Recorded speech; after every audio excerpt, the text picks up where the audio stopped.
Good afternoon, everyone, and welcome to the 7th annual LEAP lecture. It's wonderful to have all of you here. We are busy, for those who've just joined us, we are busy with the two-day conference. The Biography of an Uncharted People project has a closing conference after 5 years, and so it's nice to kind of overlap the LEAP lecture with the Biography conference.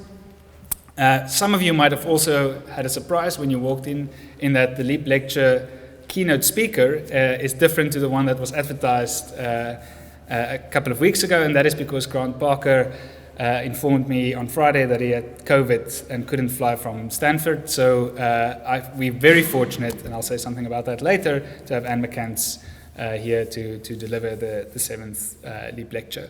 Before we start the lecture, though, we want to do something that is quite unique, and that is to hand over an art exhibit that we created as part of the Biography project to the Stellenbosch University Museum. I'm going to ask the curator of that exhibition, Clara Babette, to just say something about the exhibit or the exhibition, and then we'll invite the director of the museum to the front to hand over the art installations. Clara.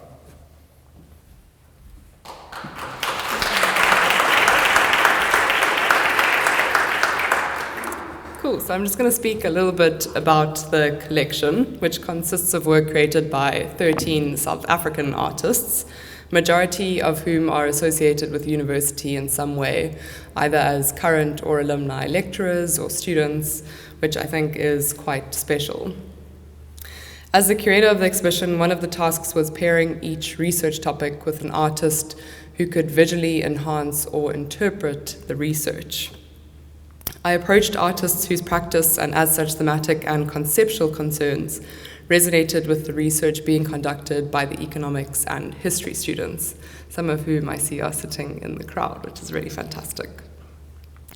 I also wanted to curate a collection that featured emerging artists such as Leondiso Botazor, who's currently completing his master's at the university, with established and internationally renowned artists such as Usha Sidirum.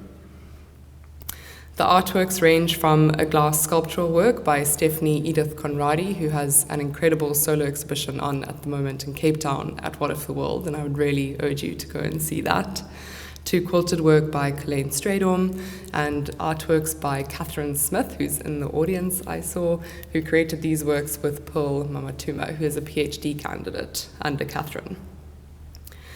The collection was first exhibited on the 6th of October last year at the Social Impact Expo at Nooitgedacht Wine Farm, and it was then subsequently shown at GUS earlier this year in February, and then moved to the Castle of Good Hope for about a week for the Dutch Consulate's Cultural Festival.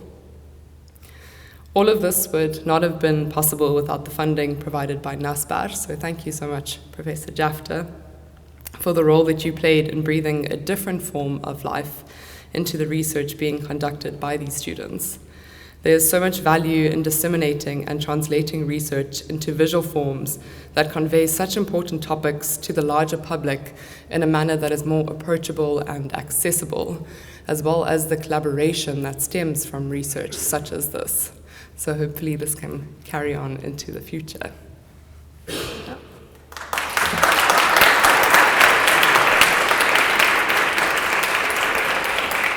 We obviously don't have all 13 artworks here, so this is just a token of that.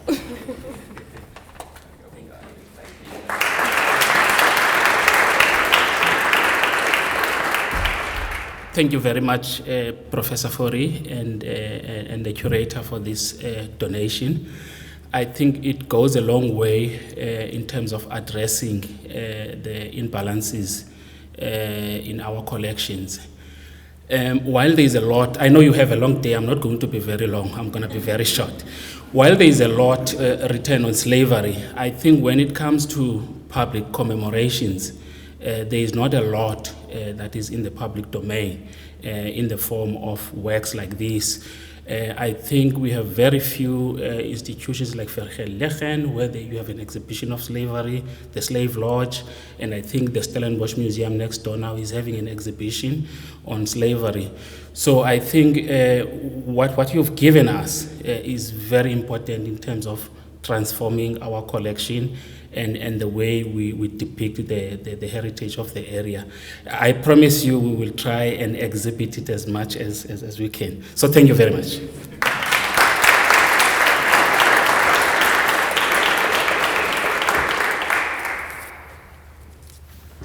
I should also add that there is a wonderful documentary created by our Philip Duplessis and Blind Spot Films on our website, which is all about the creating of these wonderful art pieces. So certainly have a look at that. Anne McCants is the Anne Friedlander Professor of History and the Margaret McVicker Faculty Fellow at MIT, where she directs the concourse program for the integration of humanistic study with the science core.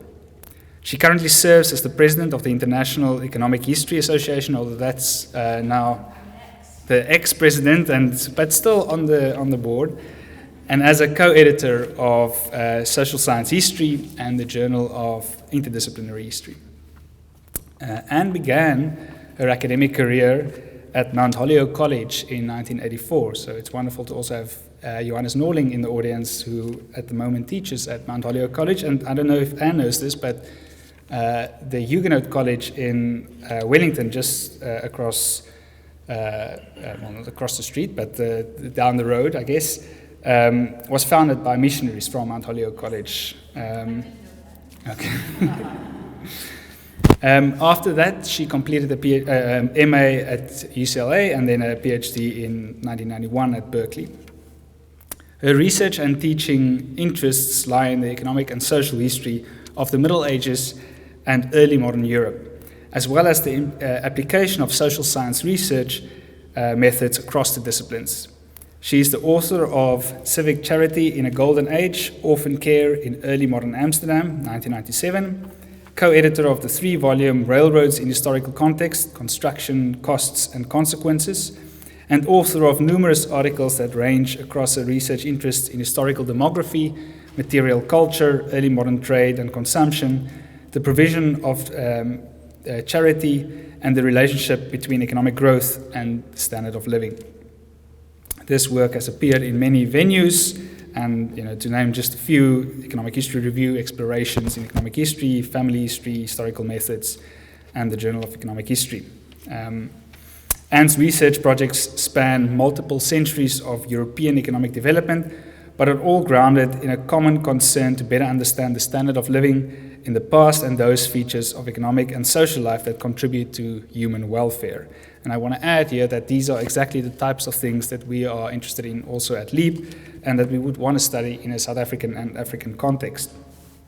Her current work includes a study of medieval building technology in its social and economic context, an examination of the role of gender norms and marriage systems in the long run, and problems in measuring and modeling institutional and economic development. Her long-standing inventory-based research in the origins and the socio-economic scope of the consumer revolution in the Dutch Republic continues, and this is also how I got to know her, because she had worked on probates, and for my own PhD I had worked on probate inventories in the Cape, and you would always cite McCants. And she now extends this work in a comparative project using Cape Colony sources for South Africa. And so that's wonderful to also have her here as part of the Cape of Good Hope panel team that met last week.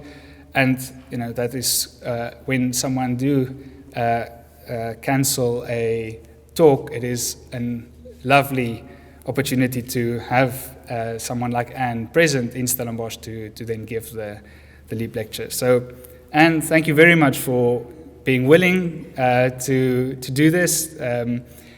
She received the email invitation while she was on Amsterdam at Schiphol Airport, and in the last few days had prepared what I look very much forward to would be a great talk. Thanks, Anne.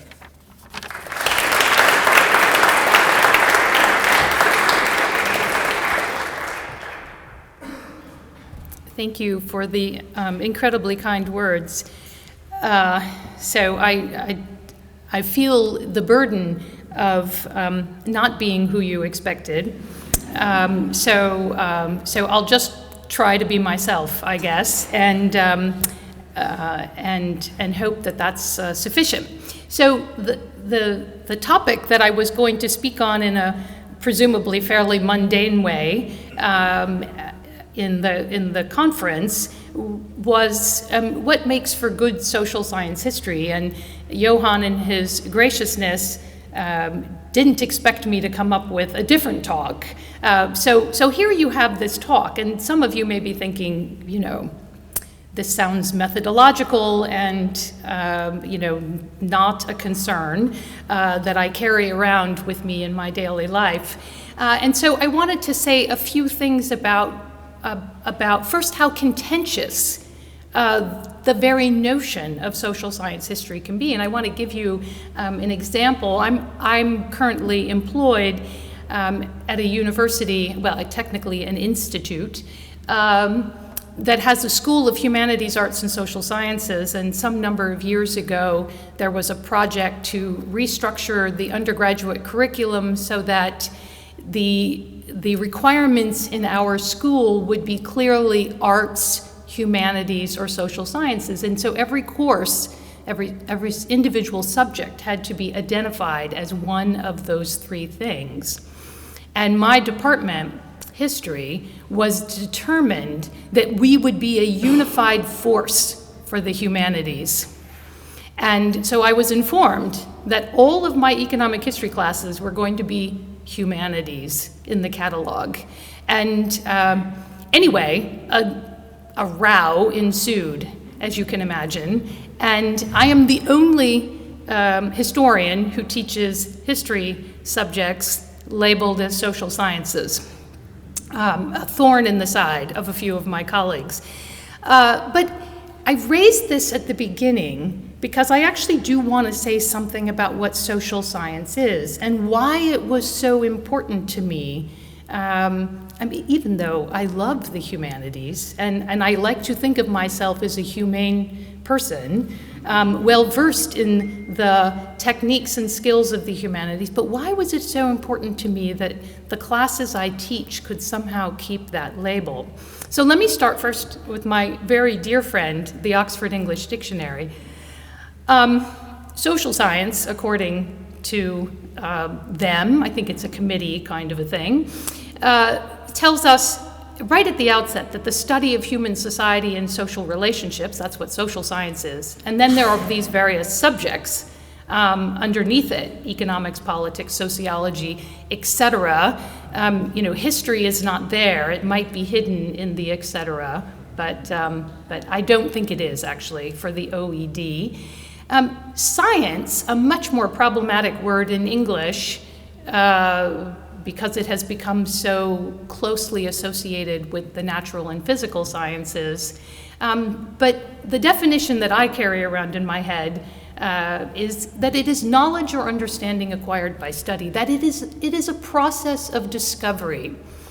And so I think of what I do as a process of discovery about human society and social relationships.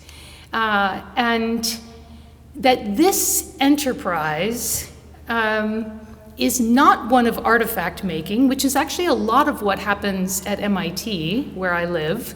My friends, the engineers, the architects, the folks at the Sloan School of Management, that are building organizations and so forth, those colleagues are making things. And I think of my job as unearthing truths, either capital T or small t, depending on your philosophical preferences,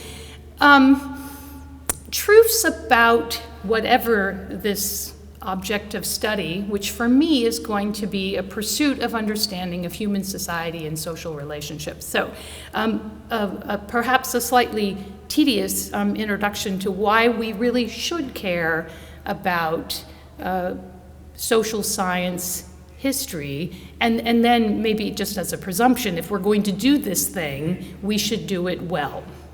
Okay, so good social science, I'm going to start by saying, needs a dialogue preferably a dialogue across disciplines. And Andrew Abbott has written a marvelous book called Methods of Discovery, which I recommend to every student who will listen. And he begins it by saying that science is a conversation between rigor and imagination. What one proposes, the other evaluates. Each evaluation leads to new proposals, and so it goes on and on. And so I like to think of my work, first and foremost, as a conversation between rigor and imagination, but also between people who are studying different aspects of our social experience. But good social science also requires a good question, a puzzle. That's how I think of it. And so what I thought I would do today, because, as I said, you're not really here to, I presume, to learn how to be good social scientists or historians. You're here to learn about something interesting in the world. So let's actually go through a puzzle that I find interesting. And hopefully, I suspect actually, you find it interesting too. And as Johan has already said, it's relevant to both of the projects that have been sort of expounded upon over this past week. And that is this question of why are some places so rich and others so poor? With a question behind that, which is to remind ourselves that we need to actually identify how it is that we know that there are these differences, and what is the appropriate measure of that difference. So that's what I want to really think about tonight briefly. But before we do, I just want to put up another quick puzzle, and that is that there's a not really so old proverb that suggests the same metric for that particular thing, how we distinguish relative states of well-being, that is developed by the UN in 1991, known as the Human Development Index. More on that in a moment. But Ben Franklin had it just about the same in 1732, early to bed, early to rise, makes a man healthy, wealthy, and wise. The healthy, wealthy, and wise is essentially the HDI. Now, whether his causal mechanism is valid or not is actually not my concern, although I'm inclined to think so, since I like to get up early in the morning. But I'll just note that Franklin didn't come up with this idea on his own. The oldest reference that I have seen, at least in the sort of the language groups and the parts of the world, right, where I have access to the materials, tells us that there was already an Old English proverb in 1486, so it was old then, about this same idea of getting out of bed early in the morning, and what you would be is holy, healthy, and zealous, which is more or less about the same thing. So there's an idea out there that people have been interested in for a while, and let me just say that if I put up this map of the world and I don't tell you what particular metric was used to draw the colors in this map, I suspect that most of you could still guess that light colors are one thing and darker colors are something else, and that we'd all be more or less about on the same page what we thought that was, even if I don't tell you, and actually I'm not going to tell you. But one thing we might say about this map is that that people who have opportunities to move, I mean, obviously, people move for many, many, many reasons, and so there's no such thing as unidirectional movements of human beings. But in general, people who have opportunities to move are found moving from the darker shaded places to the lighter shaded places. Right? And that might, in fact, be one way we could think about this map. So what is this thing that we all have some sense of as we look at this, even though we don't know what we're looking at exactly, and how should we think about it? Okay, well, let's start with our friends, the economists, and I've put /governments here, but in fact, most governments are more or less run by economists these days, in some form or another, or at least the deep state is run by the economists, even if the people at the top, well, yeah, who even knows? Anyway, the economists have a rough and ready proxy, right, for living standards that they're deeply committed to. And it's GDP, and I'm actually going to use GDP and GNI more or less interchangeably. They are technically different, but they are so highly correlated that for our purposes, the nuances between them are not going to be important. And so, I've had multiple conversations with David Weil actually about, these various things, and he hasn't just said this in print, he doubles and triples down on it in person. Sort of why bother? We have GDP, good enough. Diamond and Moretti have framed the problem the other way. They've just told us the standard of living it's the amount of market-based consumption that you're able to afford, period. That's your standard of living. Some people agree with that. I actually don't. So how does the United Nations measure it? Well, as I said, they have this nifty thing called the Human Development Index, which really could be the Helly, Zelly, and Welly index or something, which would really be a whole lot better. But I don't think we're going to convince them. And it's a combination of log GNI, years of education there's actually two education components, education on offer and education attained, years of life expectancy.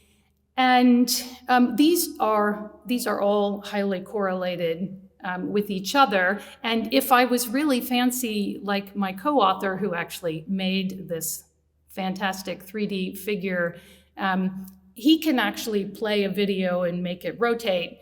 That is beyond my pay grade. So you do not have the rotating ellipsoid in space, I'm sorry to say.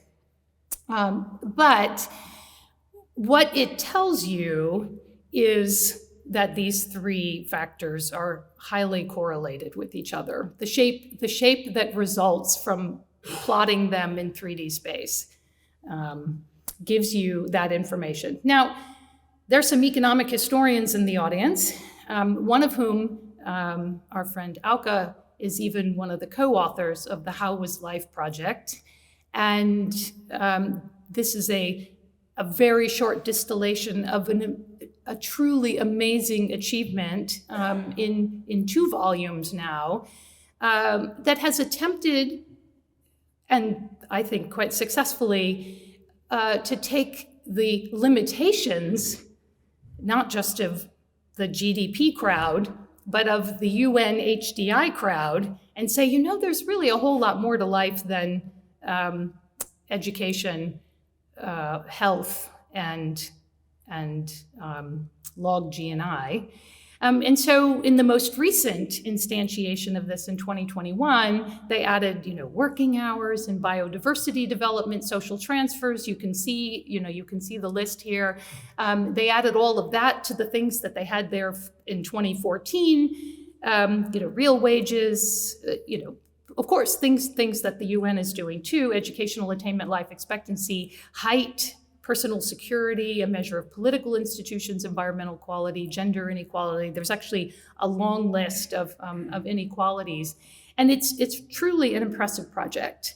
So score 1 for the economic historians. Now, I've been polling my students for a number of years and compiling a sort of composite of what they think constitutes the standard of living. And you can't even read it probably because they've added so many things. But let me just, they're the How Was Life project plus a few more things. Some of my favorites are proximity to grocery stores with nutritious food, Wi-Fi, privacy.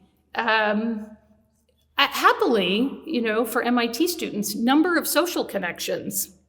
I thought, go team. But they want job satisfaction, right? They don't just want to know about their real wages. They actually want job satisfaction, right? There's all kinds of stuff that they want, and indeed, they want GDP and they want GDP growth too. But there's a lot more on their mind than just those things. Okay, so let me say something about why it matters how we measure. Why don't we just do what my students would like, right? And, figure out like what percentage of the world, has to travel how much distance to get to a grocery store with nutritious food in it.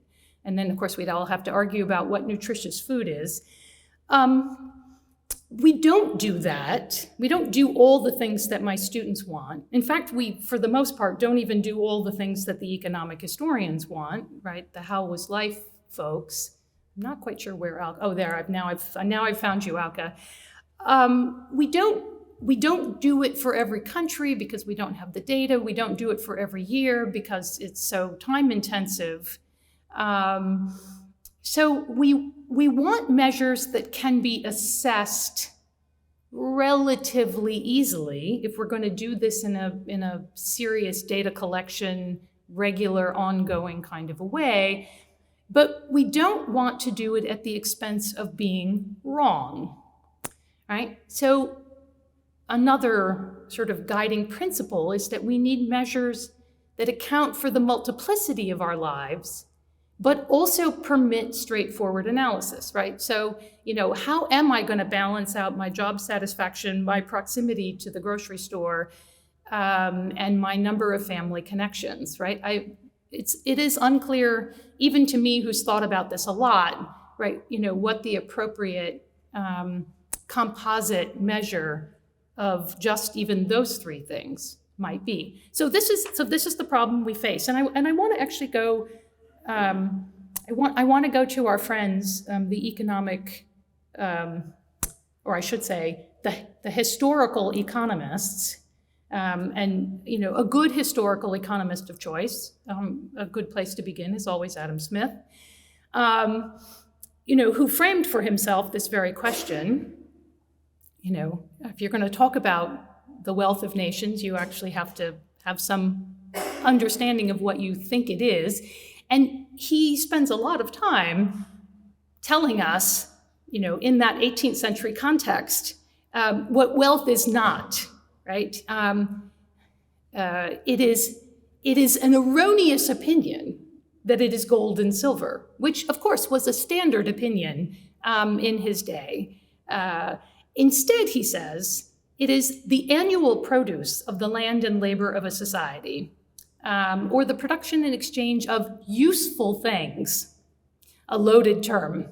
And this sounds a lot like GDP, GNI, right? And so the economists are, they're in good company, right? If you can be in company with Adam Smith, I think in a general way, you're often in good company. But I actually think Adam Smith is wrong about this. He's right about so many things.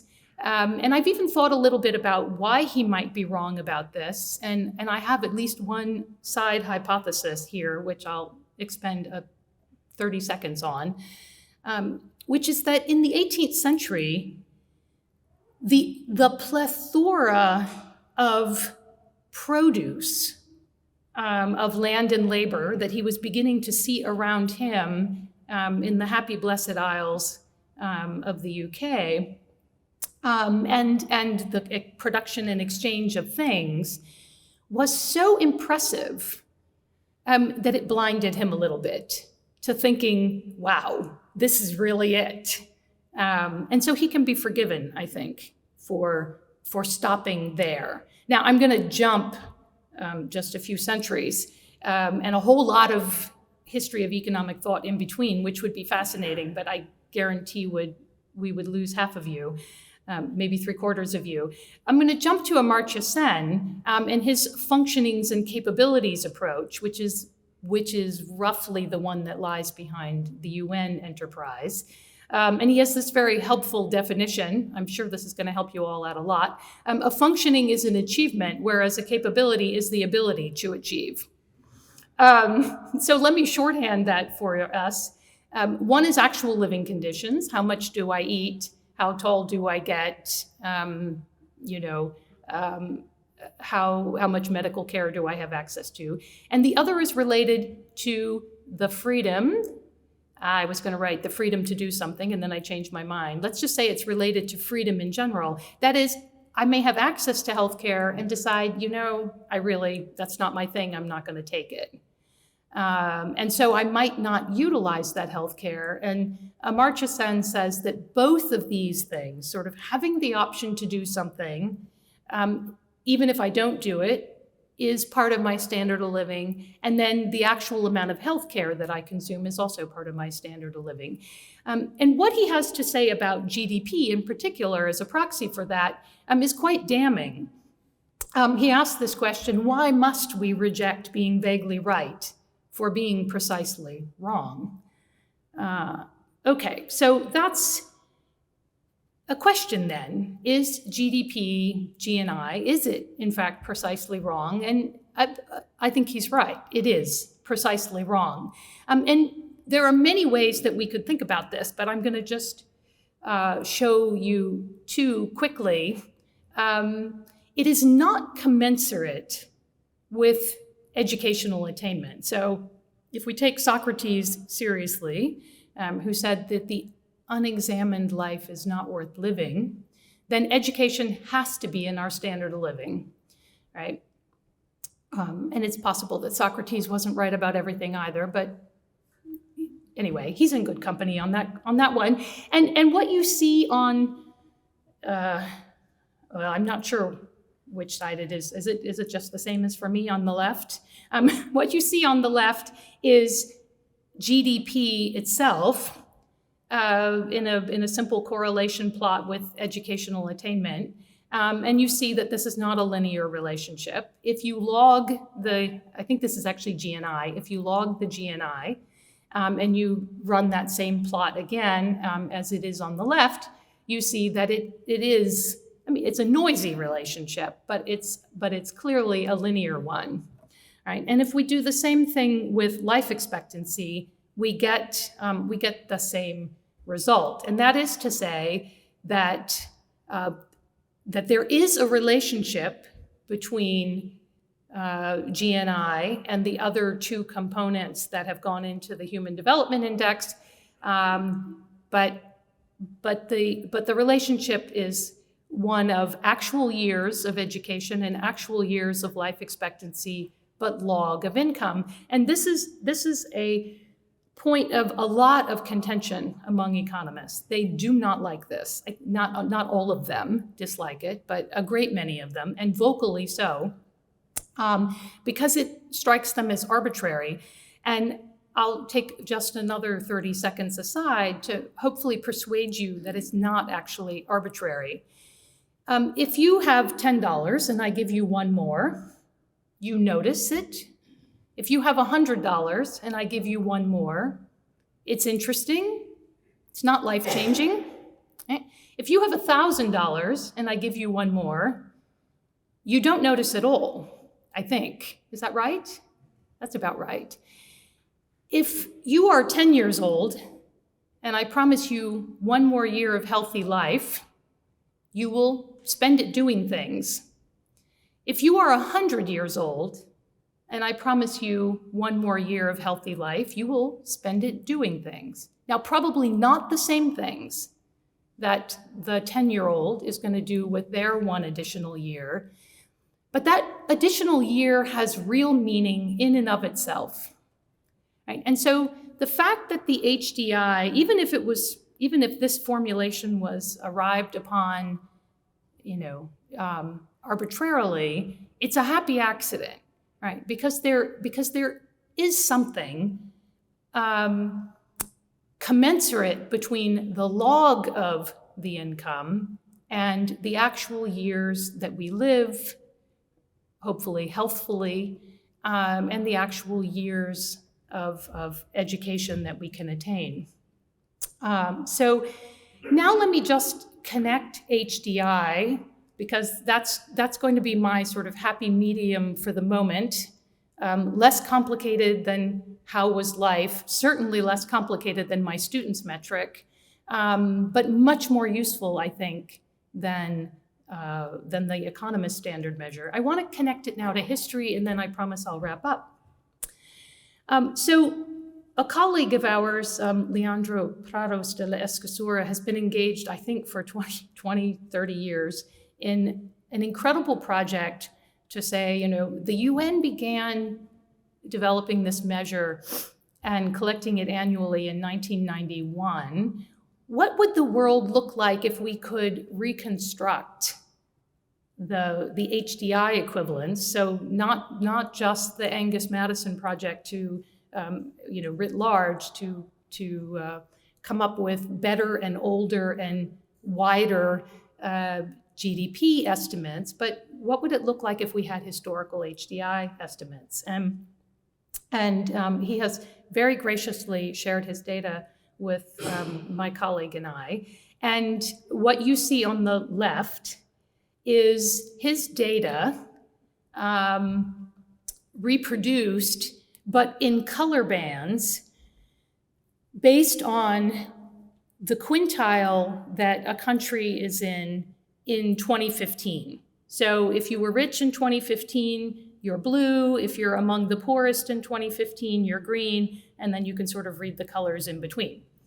Right? And on the right here is that exact same graph. The colors are there, but they've been shaded out a little bit so that you can see the mean and the standard deviation around the mean. And what this shows us is that his numbers, the mean is doubling about every 48 years, and the standard deviation is doubling about every 100 years. Right? So the standard deviation is growing, but not quite as fast as the mean. Now, if we standardize this data to take out that growth, the growth that was identified by the mean and the standard deviation, and so now what we're looking at is the same data, the same color bands, but really just thinking about the distribution, because we've taken out the global growth. And when we do this exercise, which is actually not one that Leandro had done, but I'm happy to say that Leandro is on board with the doing of the exercise. Something remarkable appeared, and not actually something we were expecting, right? And that is that the distribution looks a whole lot more stable than I would have thought. Now, if you've got really keen eyes, you'll see that there are a few blue lines that kind of meander their way down to the bottom on the left-hand side of the graph. And that's because there's some Asian tigers and there's Japan, right, that were not, in 2015 were in the top quintile, but in fact had not been in the top quintile in 1870, 1880, 1900. Finland is actually one of those blue bands as well. And so there's some movement in the distribution, but not much. And what this decomposition exercise tells us is that there are three processes going on. Growth, which I think is obvious to all of us without having bothered with this exercise, and it's usually attributed, to technological change, and I would include organizational change, right? So we heard earlier today that, one of the most important things that ever happened was the joint stock company, the limited liability joint stock company. I'm throwing that in there into technology, but also cheaper energy. If we think about the work of the recently deceased Sir Tony Wrigley, and the transition from an organic economy to an inorganic economy, but also global connectedness, right? That's the Finland story, I think, is becoming connected to the global growth trajectory. So there's growth. And we actually know a fair amount about how growth works. And I think a lot of that literature it's well developed and very sensible. There's divergence. We have a lot of angst about this phenomenon.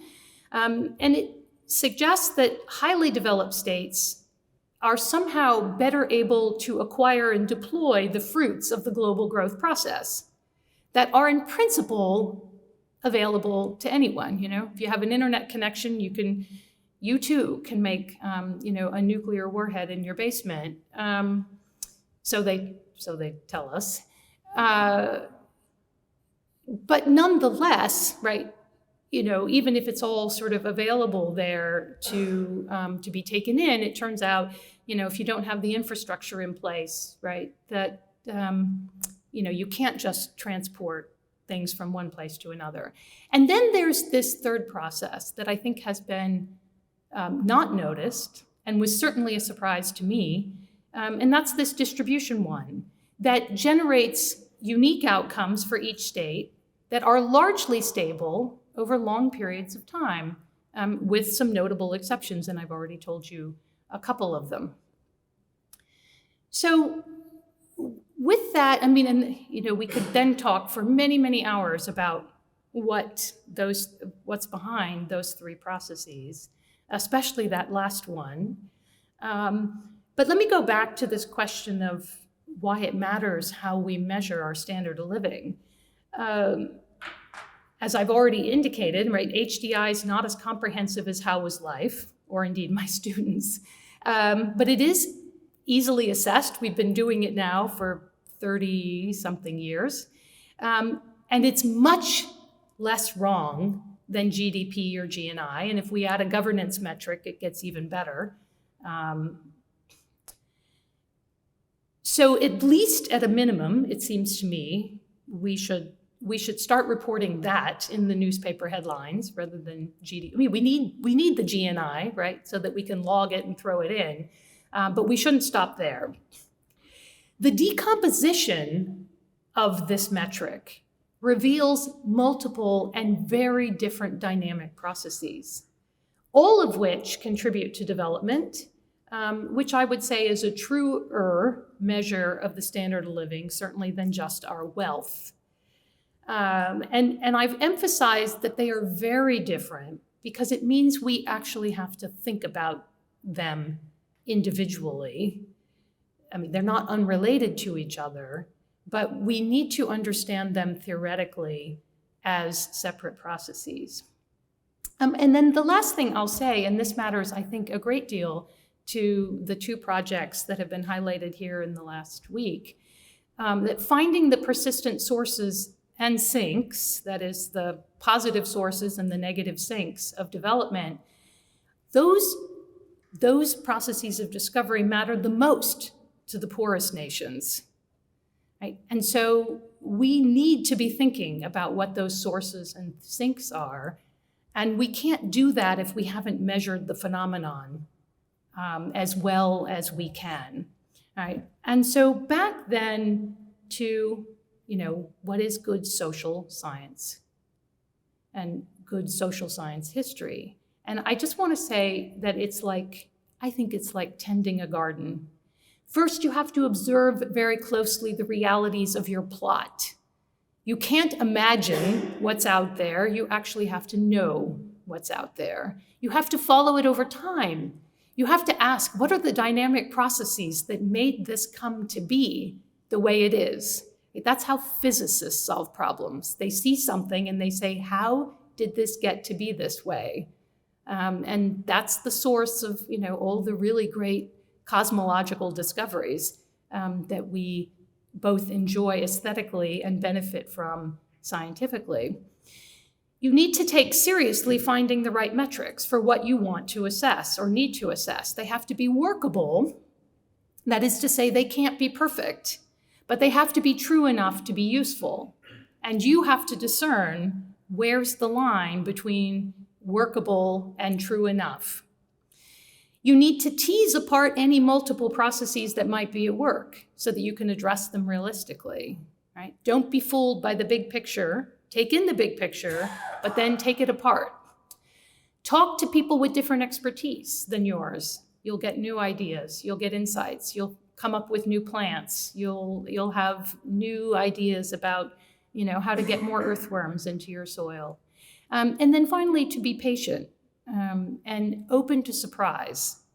I've been wrong in my life at least as often as I've been right about something. And the key to being wrong, it seems to me, is to make that a useful experience and try to go from being wrong to figuring out why you were wrong.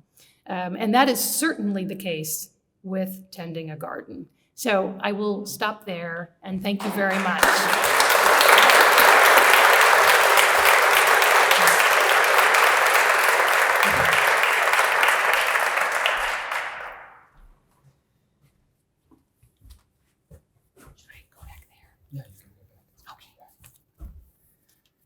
Thanks, Anne. That's wonderful. In fact, that's exactly what we hope to do at LEAP is not necessarily come up with answers, but to reveal patterns and, like a garden, kind of observe these trends across time and perhaps come up with new questions that might indeed need further investigation. I really appreciate the willingness to present the 7th LEAP lecture. I know that it's not easy to suddenly switch from a conference presentation to a more public lecture, but I'm very grateful for your willingness to step in. Just to thank also a couple of other people. Firstly, Amy. I'm not sure there's Amy on the side. Amy has been organizing the Cape panel meeting, the biography meeting and conference, and then the LEAP lecture, all making it all seem very simple. I know it's not. So Amy, I really appreciate all you've done for me and for the team. So I think we can give Amy